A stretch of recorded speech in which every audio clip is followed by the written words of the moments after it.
नमस्कार आदाब, मैं हूं फिरोज़ अली और आप देख रहे हैं मेरे साथ हुकूमत एक्सप्रेस। जैसे कि आप सभी जानते हैं कि हमने पहले कार्यक्रम में आपको दिखाया था वार्ड टू वार्ड सर्वे करके, संभल के 37 वार्डों का सर्वे किया और वहां पर लोगों ने आरोप लगाए थे सभासदों पर। इसी को जानने के लिए आज हम आए हैं वार्ड नंबर 24 में और यहाँ के सभासद हैं मोहम्मद नईम साहब। उनसे बात करेंगे कि कितना विकास उन्होंने किया है और कितना बाकी रह गया है। सबसे पहले नईम भाई, आपका स्वागत है हमारे चैनल शुक्रिया भाई साहब, आप यहाँ तक आए मेरे पास तक, जिससे में। कि मैं अपनी बात रख सकूं। मैं आपसे ये जानना चाहूँगा कि कितना काम अब तक अपने 5 साल के कार्यकाल में आपने किया है? देखिए, ऐसा है, कार्य तो मैंने काफ़ी कराए हैं, सड़कें भी बनाई हैं और लाइट वगैरह का हमारा माकूल इंतजाम नगर पालिका की सपोर्ट से रहा है। सफाई व्यवस्था भी बेहतर रही है किसी हद तक, और समरसेबिल लगा, पाइपलाइन का काम चल रहा है। तो और जो बाकी काम रह गया है, हम आगे उम्मीद रखते हैं कि इंशाल्लाह वो भी हो जाएगा, क्योंकि ये पीरियड जो है 2017 से लेके और 2022 तक का, ये हिंदुस्तान की लाइफ में ही शायद बड़ा ख़तरनाक पीरियड रहा, क्योंकि लगभग लगभग 2 साल के लगभग करीब कोरोना चला। इसमें हमारे सारे शासन प्रशासन के लोग सब परेशान रहे और साथ में नेता तो होने ही थे। तो प्रशासन शासन ने सहयोग करा हमारा, हमने उनका सहयोग करा, जिससे कि ये बला टल गई। और लेकिन कुछ काम हमारे विकास के वो पिछड़ गए।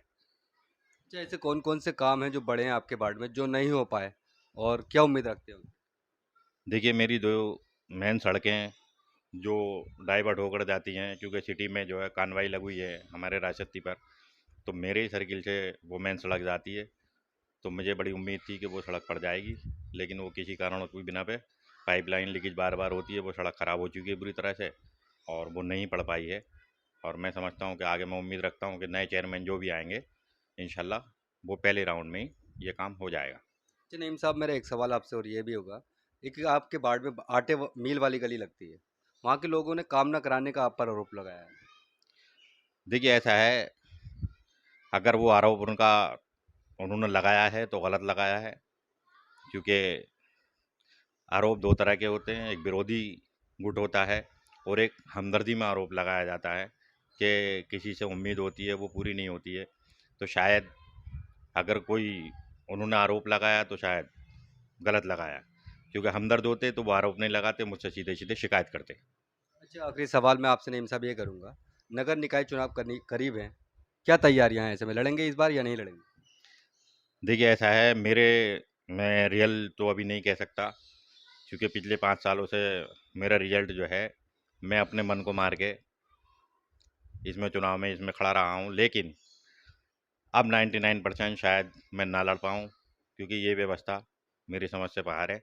मैं जिस उम्मीद से लोगों ने मुझे जिताया था, तो मैं उनकी उम्मीद पर शायद 80% उतर पाया। मैं चाहता था कि मैं 100% उतरूँ, लेकिन कोरोना का टाइम समझ लीजिए, या फिर और सारे बहुत सारे मुद्दे रहे, और कुछ हमारे चेयरमैन साहब की व्यवस्था रही, जिसकी बिना पे मैं 100% लोगों की उम्मीदों पे खरा नहीं उतर पाया।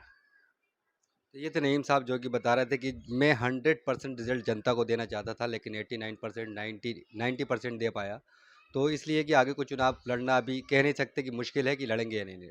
लोगों ने आरोप लगाए थे, उनको निराधार बताते हुए नईम साहब ने कहा कि उनके आरोप या तो विरोधी विरोधी गुट के होंगे या फिर वो अपने नहीं हैं जो आरोप लगा रहे हैं। तो ये थे नईम साहब वार्ड नंबर 24 के सभासद जो कि बता रहे थे अपने हालात और अपने वार्ड के बारे में कितना काम उन्होंने किया है, कितना नहीं किया है। अगले वार्ड से हम वार्ड नंबर 25 से आपको दिखाएँगे सभासद का कार्यकाल के बारे में जो आरोप लगे थे उनके उनके लिए।